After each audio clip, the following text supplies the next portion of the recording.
It comes in waves.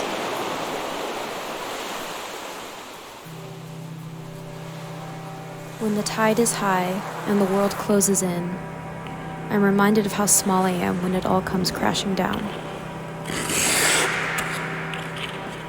But when my eyes finally meet the sun, nothing else really matters.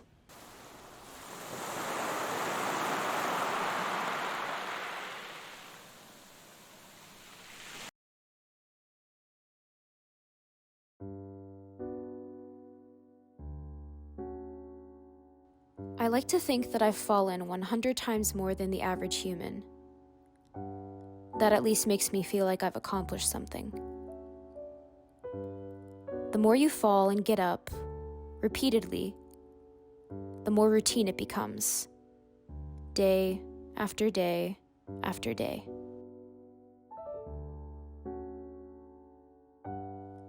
In skating, you can fall and still not fail. You can screw up every element and still not fail.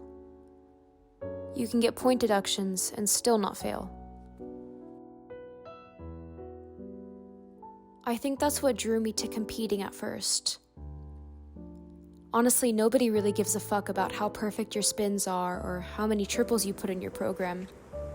If you acted like you were the best one out there, you were.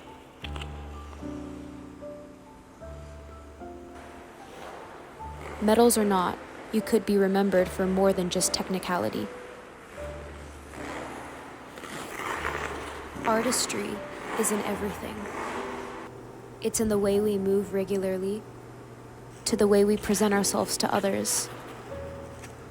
Being on the ice made me feel like I could live another life and interact with the world, all through movement.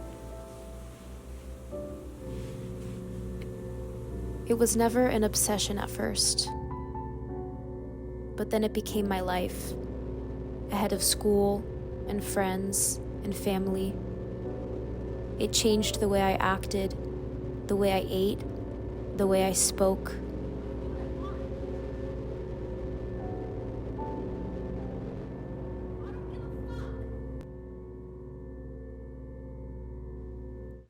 I hated the way it made me feel, but became addicted to the challenge of reaching a level of perfection.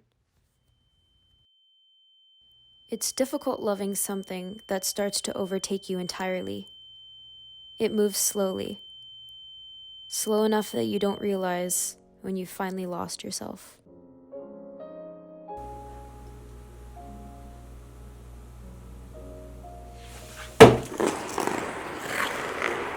We were trained to fear fear itself.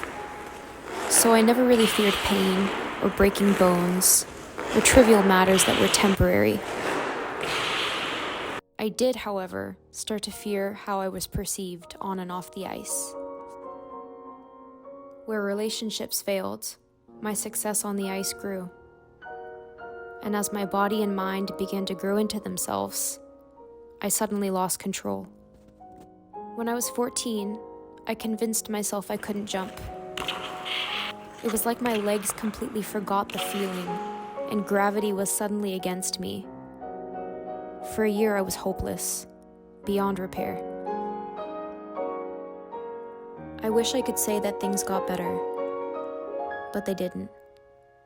It turns out that once you convince yourself of something for long enough, it becomes true. I figured it might be time to try a new route.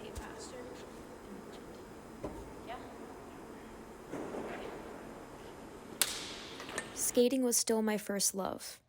I just lost the feeling I once knew well. Pair skating brought back that love.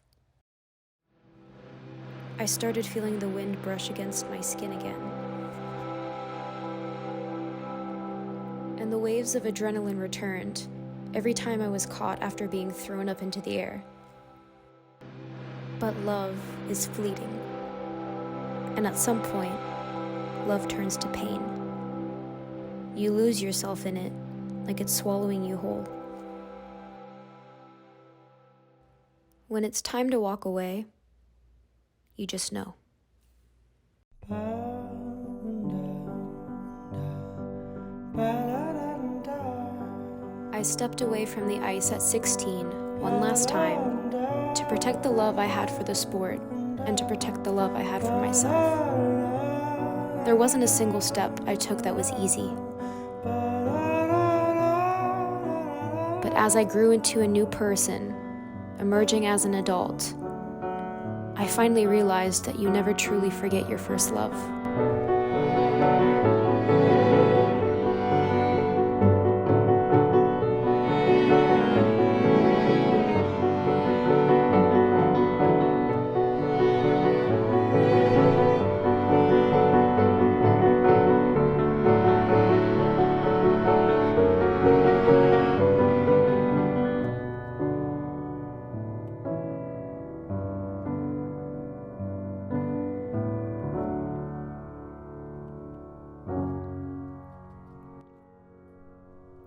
Energy is conserved.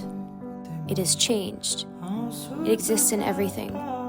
In the way we move our bodies, and in the way we speak, in the ways we tell ourselves we must keep trying and trying, even when every person in the world is seemingly against us. It's in the way the tide pushes against the grain of the earth, and in every morning sunrise and every nightly sighting of the moon.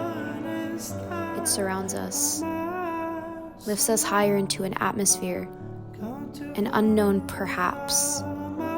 Every maybe, every doubt we have, it allows us to persevere. I'm glad I can take that much away with me.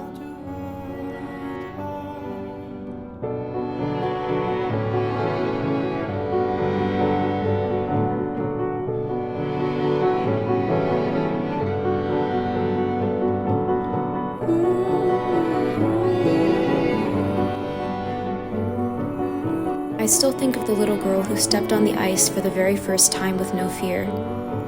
The girl who dreamed of gliding on air and walking on water. I want to tell her, we did.